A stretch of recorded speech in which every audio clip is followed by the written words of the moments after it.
with being a better leader. And I was telling Willis on the way up here, it felt a little funny talking about something that I struggle with.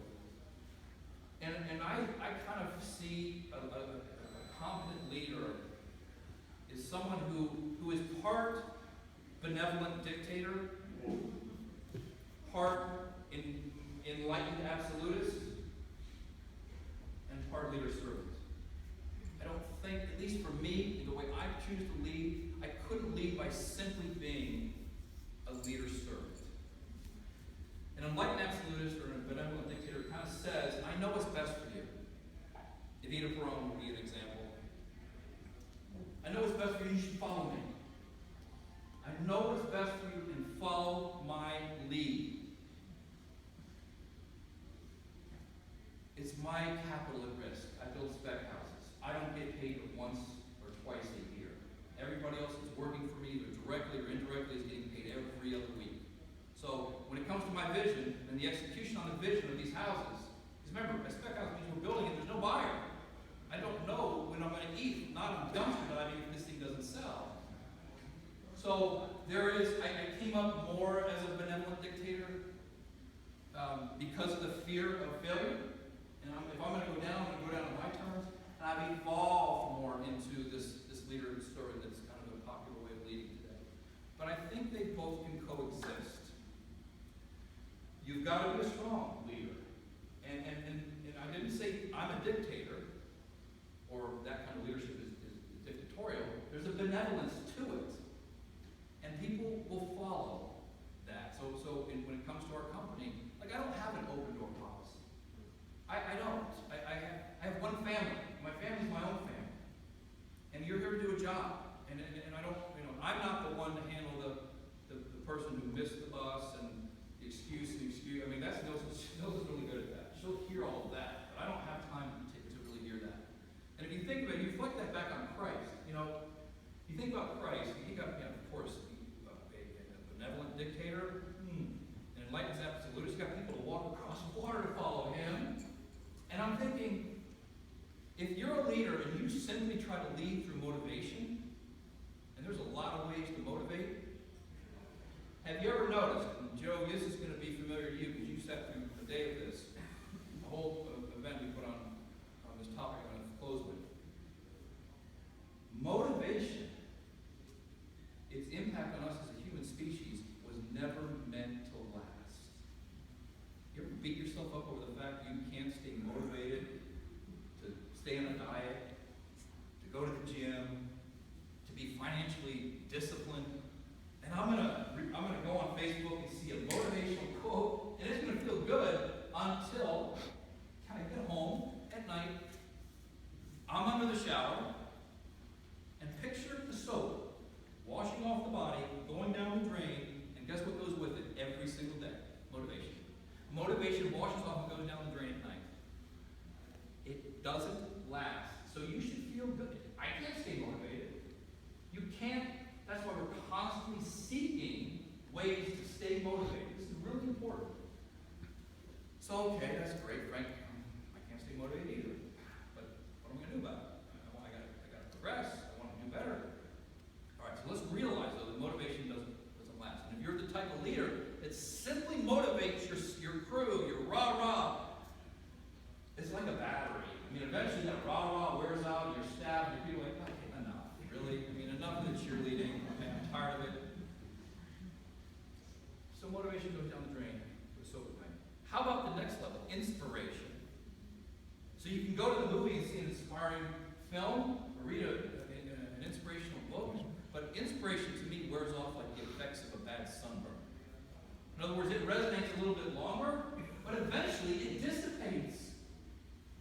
So wait a minute, Frank, you're telling me, no, I can't stay motivated, and I can't stay inspired without a constant external sources.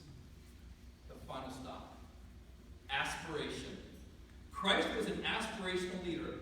I aspire to become more than I am today. I aspire to emulate fill in the blank. There's people I really look up to, my spiritual mentors and guides. These are people that I want to put my feet in their footsteps as they walk across the sand. aspire to emulate?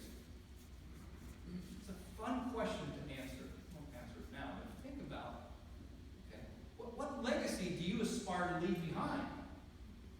So for you guys, you have kids, so people here have, who has the two kids that were 5 and 7? You. What do you want to leave behind for your kids that are 5 and 7? What do you aspire to leave behind? When you identify aspirational endeavors in your life, something is way greater than you can comprehend now. Motivation and inspiration will keep you kind of focused on that aspirational identification, that aspirational undertaking.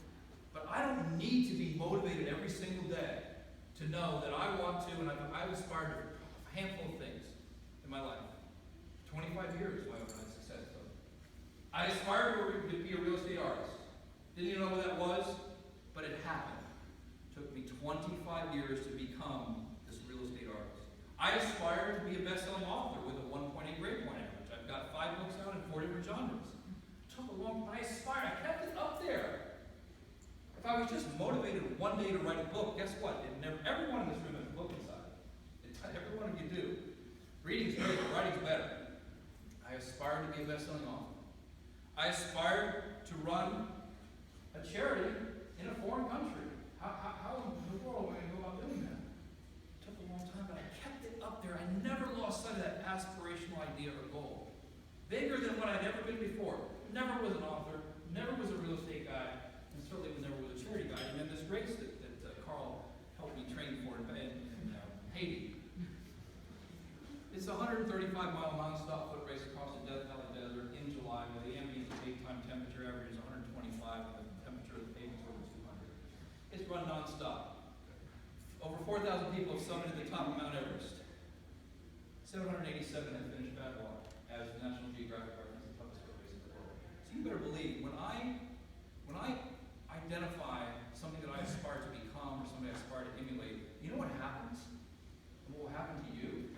Your DNA changes. I debate any scientist that says I was one step away from the couch potato. Maybe I was a fast twitch muscle tennis pro guy, but I had no ability to finish a race. That, you're running in that heat, and it's 40 hours, and you're starting at 282 feet below sea level, and then you go a mile up, and you're down. The hallucinations are actually kind of entertaining sometimes. So I have, because of the aspirational approach, I've taken to a handful of things. And I aspire to be the ambassador to Haiti. Yes, I do. I think I would do a good job for our country and for theirs. 5 things, really, I aspire to. And you know what? I have altered my DNA, or at least changed that individual from who he was. I'm going to rephrase that. I did not change. Psychiatrists and psychologists, Freud is one of them, says we are who we are. This is Freud himself. I don't know if I agree with this. We are who we are from the age of 3. There isn't any noted psychiatrist or psychologist that says you change after the age of 14. You are who you're going to be for the rest of your life.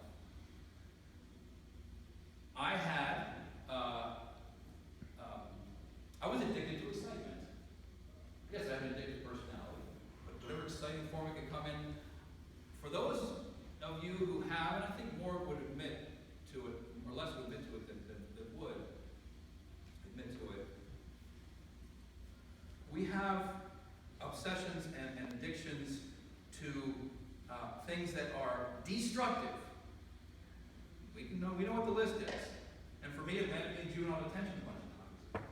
Actually, in Florida, I was locked up because not for drinking or anything. I just like to drive fast and never paid my parking ticket, my speeding tickets. So I simply took what was destructive, a destructive obsession or addiction, and I turned it into something constructive. I haven't changed from who I was. Not a bit. I've just redirected some negative energy into something positive. So I'm excited for your leader cast. I think that you're really definitely you're onto something with the youth, and I'm hoping that you will take from today. If I motivated you, I failed. If I inspired you, I also failed. It'll take a couple more days. But hopefully you'll go home and you'll think about: am I an aspirational leader?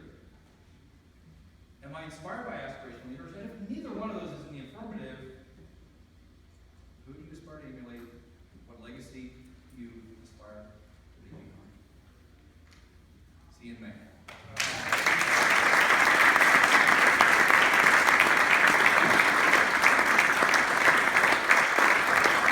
Frank McKinney, you guys, we will stick around if you want to, and I encourage, I'm not a real estate guy, but I love this book. So if you haven't read this, you owe it to yourself to read it. The proceeds benefit the Caring House Foundation. Jack Levine has his books back there. He's on his 7th book right now. He's a machine. And he's donating his proceeds to the ACE program.